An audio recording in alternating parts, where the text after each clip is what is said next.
Welcome to Civilian Jeeps. I'm Jake, and today we're at the 2025 Jeep Beach, specifically the classic Jeeps on the beach day. This is Thursday, and I've got a really cool Mitsubishi Jeep behind me, and Dax here is going to tell you everything you need to know about it.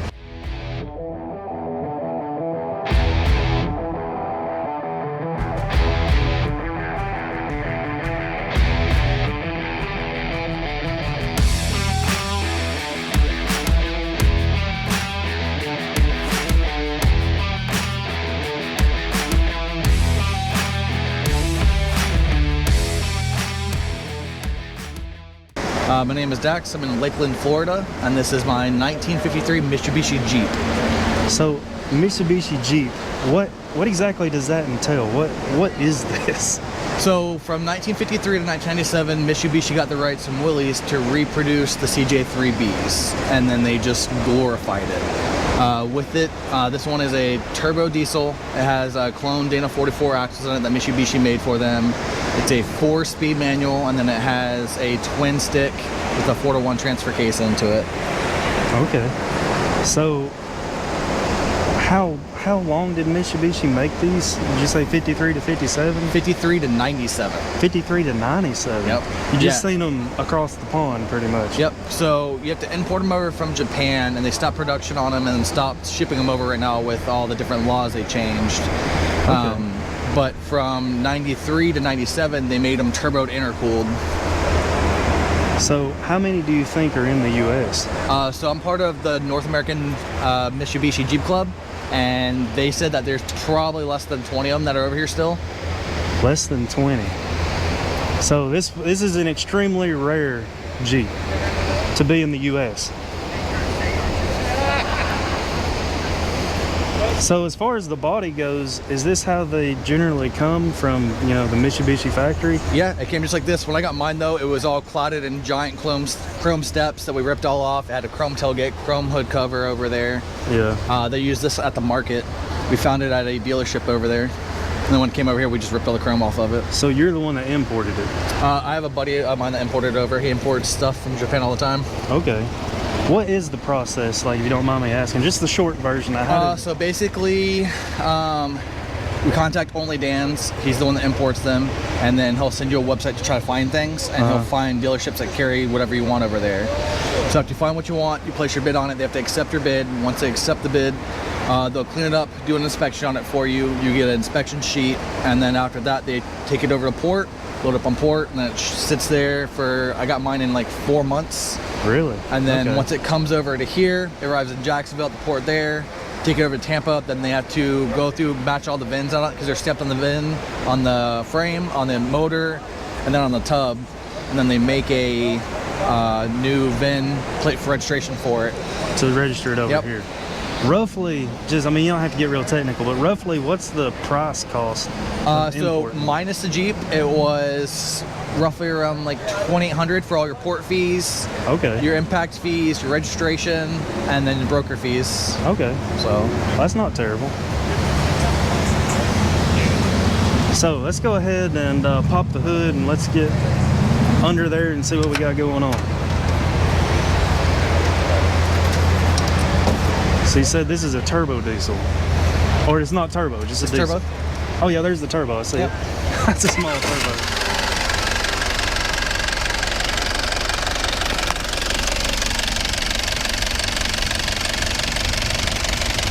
So what do you think the horsepower and torque is? So it's 100 horsepower, 200 foot-pounds of torque. It is a crawling machine. Wow, yeah, 200 foot-pounds of torque. Yeah, I mean, I'm kind of at a loss with this one because I don't really know as much about them. So, usually these interviews, I like just kind of keep it rolling, but you're the Volkswagen Mitsubishi has Jeep man. a little bit bigger turbo. So I have a buddy at Business Performance. He has turbo systems that he does for LSs, and he showed me a little bit bigger turbo to put on here. So I'm still debating because, again, if it's not broke, don't fix it. Yeah. So it can be hopped up a little bit. Yeah. But can the engine take it though? Yeah.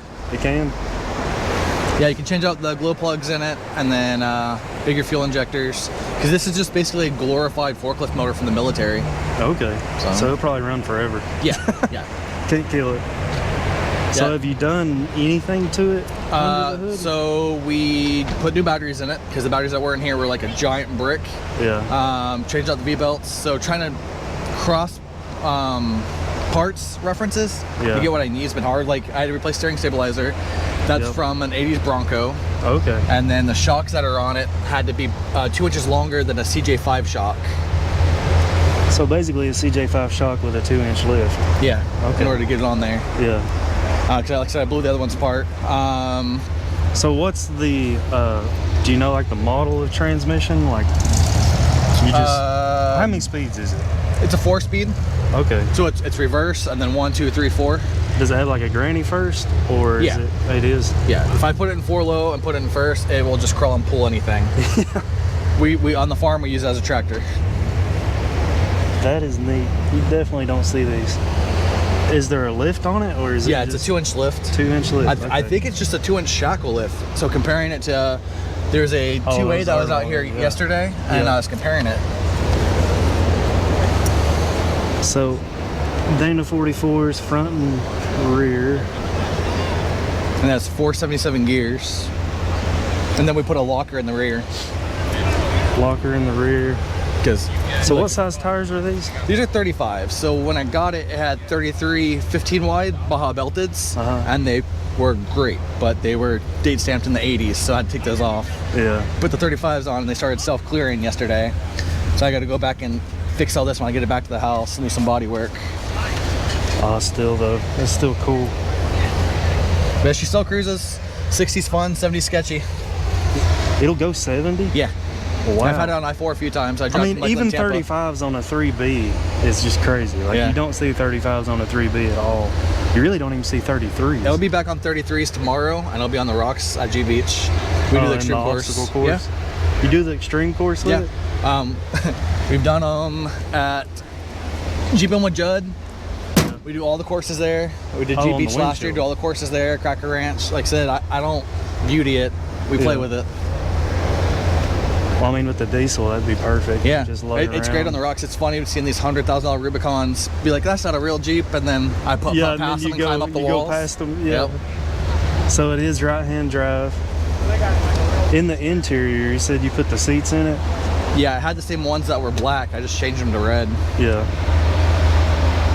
Those are cool. Set up for a harness. What, the roll bar, do they come with a roll bar or did you put So that in? they normally come with this thin 2-inch roll bar that goes straight up and then curves down around, and it doesn't have a Yeah. back seat. It has jumper seats. Oh, okay. Like the So- old FJ40s and Yep, stuff. Old just Land like the Cruisers. J40s. That's cool.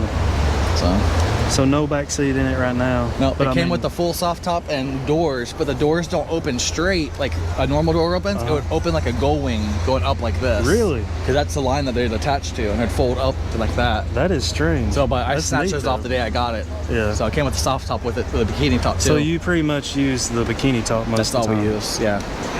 So does it have rust or anything? Or- I found a few spots. So like the cover for all the shifters, I found Yeah. that yesterday there was a piece of tape that was over it. Oh, yeah, a little bit. But right there for in the being a floor. 53, it's I ain't Yeah, complaining. That's not, no, that's not bad. So I had an old CJ2A and it had little spots like that here Yep. and there. And it had even been restored. So Yeah. for this thing to be original, that's crazy. So you were telling me that, you know, the factory. So down here they stamp them, and that is the cargo that you're allowed to carry because they were using this at the market. Yeah. Wonder what that one means. Do you know what that means? Nope. No Couldn't tell you. idea. I just like to throw everybody What if off when I it's pull up something- behind them, and they're like, JDM Jeep, what's that? Japanese power. So, Custom radio right there. I like that. but we like that how the tailgate actually works because, like I said, it's a cargo vehicle. That is neat. So, I like the latch system and everything. yeah, all the lights and everything work in it. Put the D on the side. Make sure to put diesel in it. That's how they mark them before, because they can come gas or they come diesel. And the gas one I think is like a 1.3 little gas motor, or you Yeah. can get a diesel. Why would anybody want the gas one? It's cheaper, but That's over true, here, everything's gas. I don't care about that, so I made sure they got the turbo diesel. Yeah, I don't blame you. So, you said yesterday your HVAC system actually started working? Yeah, I was looking down there at the diagram on how to turn it on, and we were playing with it and actually turned on while we were driving. Huh. That's neat. I like how you got the schematic of your shifter right there too. They did that at the port, so they knew how to actually park it on the boat. Okay. It's got the Mitsubishi radio. It works, but we put all the speakers out. Japanese shifter. Oh, you did pull the speakers out? Well, you don't need it. It had Panasonic speakers that were like flat mounted from a house back here. So we just ripped everything out of it. Yeah. Well, sometimes you just got to use what you got, I guess. I'm not very versed with Mitsubishi Jeeps. What's something you want to do to it in the future? We're gonna go back down to 33s tomorrow. Not much I really want to change. I just want to go through, change all the grease fittings because some of them are clogged and broken and got snapped off. Previous to us. So I want to retap those.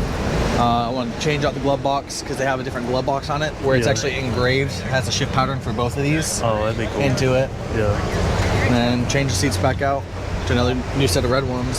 So, bead locks, those are real bead locks? No. Or simulated? They're simulated. Simulated? Oh, okay, yeah. Like I said, these came off our Bronco. Yeah. I didn't realize they just popped on and off like that. It's just basically a beauty ring. That's neat. So, but like I said, it's self-clearing. It's bending the metal, but keeping the paint there. Yeah. So when I get home, I'll just tap it all back out. Yeah, that's the beauty of this thing. I mean, just tap it back out and keep going.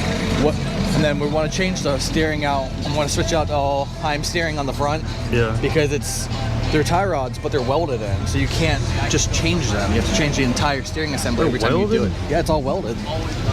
So they're not adjustable by no means. So you can't change that. And then all these brackets came welded on. Yeah.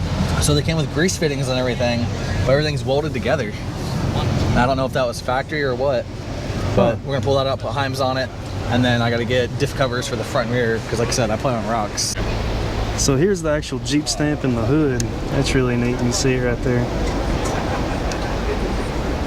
So what's the reaction of people when you take this to Jeep events? So most events I take it to, I get the reaction of, that's not a real Jeep, and then I ask them, well, where's your Jeep trophy?